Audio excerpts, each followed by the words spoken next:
यदि हम आरक्षण की बात करें तो यह प्रतिनिधित्व देने की अस्थायी व्यवस्था है। अस्पृश्य, दलित और आदिवासी समाज सदियों से भारत की राजनीति और सरकार में भागीदारी से वंचित रहा है।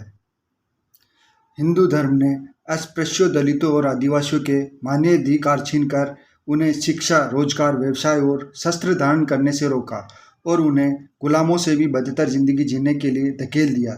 हिंदू धर्म ने अस्पृश्यों, दलितों और आदिवासी समाज पर बहुत अत्याचार और शोषण किया। जैसे केरल और तमिलनाडु में दलित महिलाओं को स्तन ढकने के लिए कर चुकाना होता था। पेशवाओं के राज्य में अछूतों को अपनी गर्दन में एक मिट्टी के बर्तन रस्सी से बांधकर लटकाना होता था, जिसमें वह अछूत थूकता था और कमर में पीछे एक झाड़ू बांधकर जमीन पर लटकाकर चलना होता था।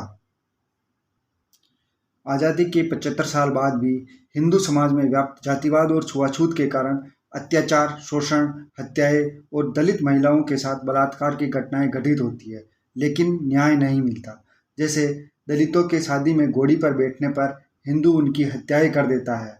दलितों, अस्पृश्यों द्वारा पानी पीने पर हिंदू उनकी हत्याएं कर देता है। दलितों की मूछें अच्छी देखकर हिंदू उनकी हत्याएं कर देता है। दलितों के मंदिर के गर्भगृह में प्रवेश अभी भी वर्जित है। शिक्षण संस्थाओं में दलित छात्रों के साथ जातिगत भेदभाव होता है और उनकी हत्याएं हो रही है। अस्पृश्यों, दलितों की दुकानों से आज भी हिंदू राशन नहीं खरीदना चाहते। मृत पशुओं को उठाने से इनकार करने पर हिंदुओं की भीड़ द्वारा अस्पृश्यों और दलितों की हत्याएं होती है। जातिवाद, छुआछूत और भेदभाव के कारण आज भी अत्याचार और हत्याएं हिंदुओं द्वारा अछूतों और दलितों की होती है। हिंदुओं द्वारा अस्पृश्यों और दलितों पर किए गए जातिगत भेदभाव, छुआछूत और अत्याचार के कारण गोलमेज सम्मेलन लंदन में अछूतों और अस्पृश्यों के लिए पृथक निर्वाचन क्षेत्र और दोहरे मताधिकार के अधिकार डॉक्टर बी.आर. अम्बेडकर ने प्राप्त किए, लेकिन गांधी अछूतों को दिए ये अधिकार लागू नहीं होने देना चाहते थे। इसी कारण गांधी अछूतों के खिलाफ अनशन पर बैठ गए। गांधी मरने को तैयार थे, लेकिन वह अछूतों को गोलमेज सम्मेलन में दिए मिले अधिकारों को अछूतों को देने को तैयार नहीं थे। इसी कारण डॉक्टर बी.आर. अम्बेडकर ने पुणे में गांधी से समझौता किया, जिसके फलस्वरूप उन्होंने पृथक निर्वाचन क्षेत्र और दोहरे मताधिकार को त्याग कर संयुक्त निर्वाचन क्षेत्र और दलितों और अछूतों के लिए आरक्षण पर सहमति जताई और पुणे समझौता किया। अछूतों ने पुणे समझौता कर गांधी को नया जीवन दान दिया और इसका पूरा श्रेय अछूतों की उदारता और सद्भावना को जाता है। लेकिन पुणे समझौता हिंदुओं के षड्यंत्र का हिस्सा था कि अस्पृश्यों और अछूतों की राजनीतिक गुलामी में कोई कोर कसर या त्रुटि न रह जाए। इसी पुणे समझौते को आधार बनाकर आज़ादी के बाद अस्पृश्यों और दलितों का आरक्षण भारतीय संविधान में सम्मिलित किया गया। समय के साथ डॉक्टर अम्बेडकर का परिनिर्वाण हो गया और उनकी सामाजिक न्याय की लड़ाई स्थिर हो गई। लेकिन इसी समय ने दलितों को एक नया मसीहा दिया, श्री काशीराम, जिससे मनुवादी घबरा गए। मंडल कमीशन की रिपोर्ट 1980 को पूरी हुई और काशीराम जी ने 1984 को बहुजन समाज की पार्टी की स्थापना की।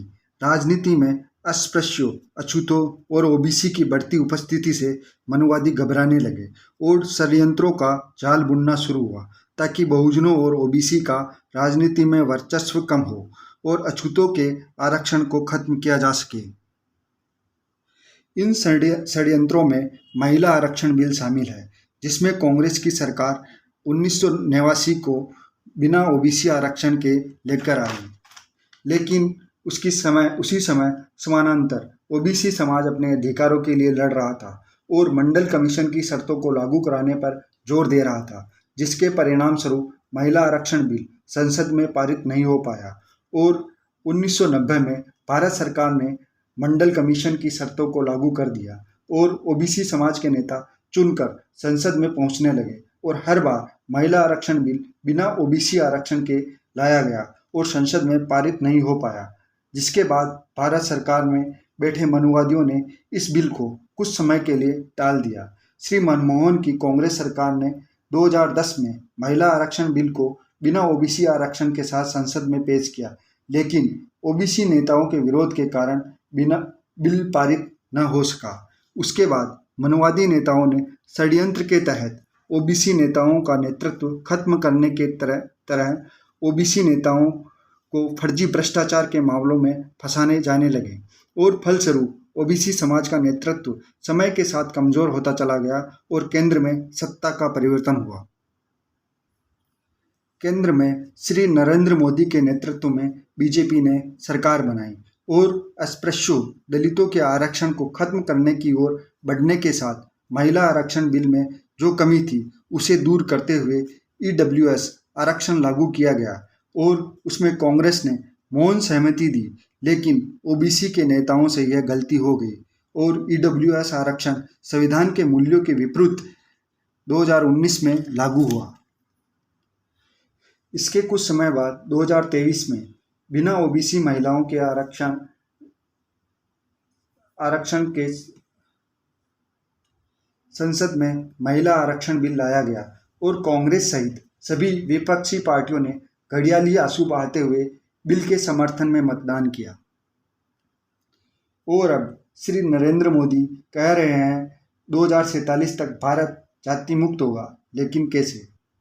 यहाँ पर हम ईडब्ल्यूएस आरक्षण और महिला आरक्षण के साथ 1936 में डॉक्टर अंबेडकर द्वारा दिया भाषण मुक्ति का मार्ग में उन वक्तव्यों को सुने जो तो पाएंगे कि सरकार ने अस्पृश्यों दलितों और आदिवासियों को दिए अस्थायी राजनीतिक अधिकारों को छीनने की तैयारी कर ली है।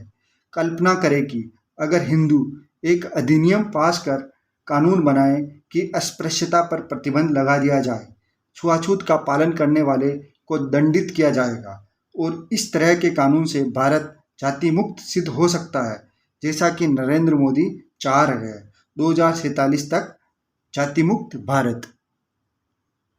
तब हिंदू अछूतों से पूछ सकते हैं कि विधि द्वारा अस्पृश्यता हटा दी गई है और आप सब अछूत नहीं हैं और आप केवल गरीब और पिछड़ी जातियां हैं और दूसरी कई पिछड़ी जातियां हैं जिन्हें कोई राजनीतिक संरक्षण नहीं दिया गया है, जैसे महिला आरक्षण बिल और गरीबी के लिए ईडब्ल्यूएस आरक्षण पहले से ही लागू है, तो क्यों न अछूतों का राजनीतिक आरक्षण वापस ले लिया जाए।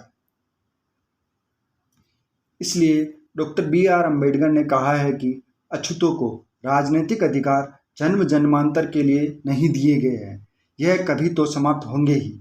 जब अछूतों के राजनीतिक संरक्षण वापस ले लिए जाएंगे तब अछूतों को अपनी सामाजिक शक्ति का आश्रय लेना होगा। राजनीतिक आरक्षण अस्थायी शक्ति है। इन परिस्थितियों में अछूतों को स्थायी लाभों के बारे में सोचना आवश्यक है।